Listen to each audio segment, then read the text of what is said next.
Mais enfin, je te l'ai dit 100 fois. Est-ce que cette phrase résonne dans votre cuisine? Vous criez, vous expliquez, vous argumentez. Et pourtant, en face, c'est le mur. Votre ado lève les yeux au ciel, se ferme ou explose à son tour.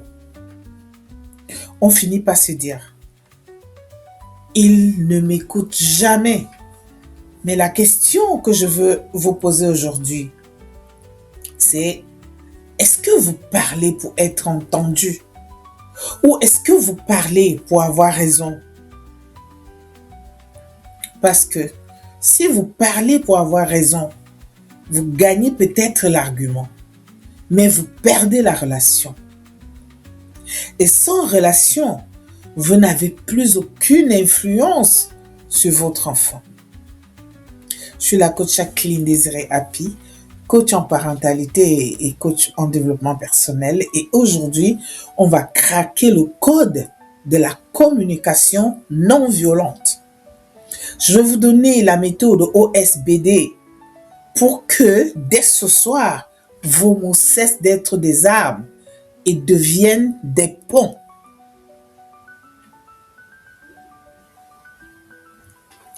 Pourquoi nos méthodes habituelles échouent? Pourquoi nos discussions virent-elles au drame en 30 secondes? Parce que nous utilisons inconsciemment des mots chocs. Le tu qui tue. Tu es toujours en retard. Tu fais jamais rien. Dès que vous dites tu, le cerveau de votre ado passe en mode défense. Il ne vous entend plus. Il prépare sa contre-attaque. La communication non violente, ce n'est pas parler comme un robot ou être une maman molle. C'est une méthode de mère souveraine, de parent souverain. C'est reprendre le contrôle de l'échange au lieu de se laisser embarquer dans la tempête émotionnelle de l'autre. On va utiliser le protocole OSBD, 4 lettres pour tout changer.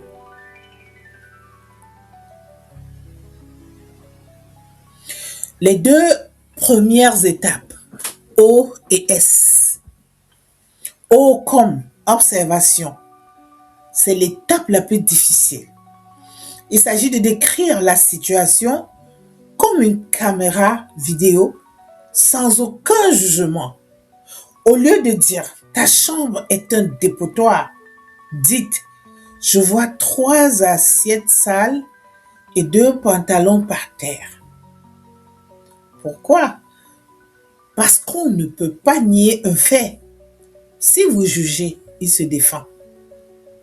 Si vous observez, il écoute. Est-ce comme sentiment? Ici, on reprend son pouvoir. Au lieu de dire « tu m'énerves », ce qui donne à l'autre le pouvoir sur vos émotions. Dites « je me sens découragée » ou « je me sens inquiète ». En exprimant votre sentiment, vous ne l'accusez pas. Vous partagez votre météo intérieure. C'est là que l'empathie peut enfin naître chez votre enfant.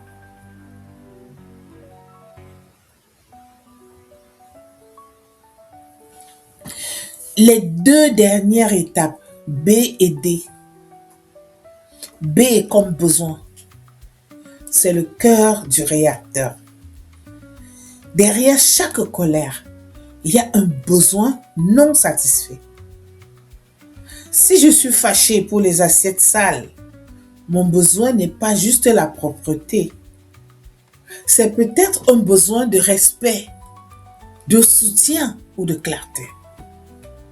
Dites-le, j'ai besoin de soutien pour maintenir l'harmonie dans cette maison.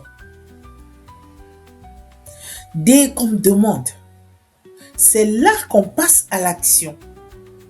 Une demande doit être positive, concrète et réalisable.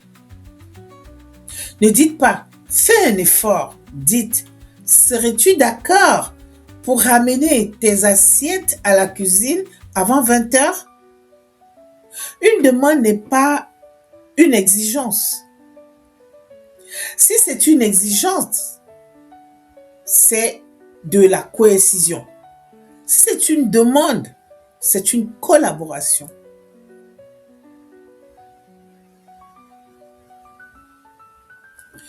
Le piège du parent parfait. Je vous entends d'ici. Orko Jacqueline, si je parle comme ça, mon fils va se moquer de moi. Peut-être au début, parce que c'est nouveau. Mais ce que vous faites là, c'est que vous changez la danse. Si vous arrêtez de tirer sur la corde, l'autre finit par la lâcher aussi. La communication non verbale ne garantit pas que votre enfant dira oui à tout. Elle garantit que la connexion restera ouverte.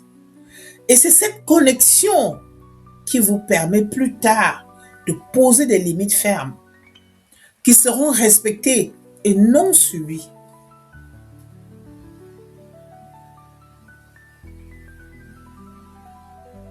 En conclusion, passer de la réaction à la communication, c'est un muscle qui se travaille. Ne visez pas la perfection dès ce soir, non. Essayez juste une fois. Remplacez un tu es insupportable par un je me sens fatigué et j'ai besoin de calme. Observez la différence. Si vous voulez aller plus loin et que je vous aide à pratiquer cette nouvelle langue, j'ai créé un outil pour vous, le kit de relance de l'autorité. Il contient des clés concrètes pour appliquer cette souveraineté au quotidien. Le lien est dans la description. N'oubliez pas, vous avez le pouvoir de changer l'ambiance de votre maison avec un seul mot bien choisi. Abonnez-vous pour plus de conseils de coaching. Laissez un pouce bleu si cette vidéo vous a aidé. Et dites-moi en commentaire quelle est la phrase de votre ado qui vous fait perdre vos moyens à tous les coups. On va apprendre à y répondre ensemble. Restez souveraine et à très bientôt.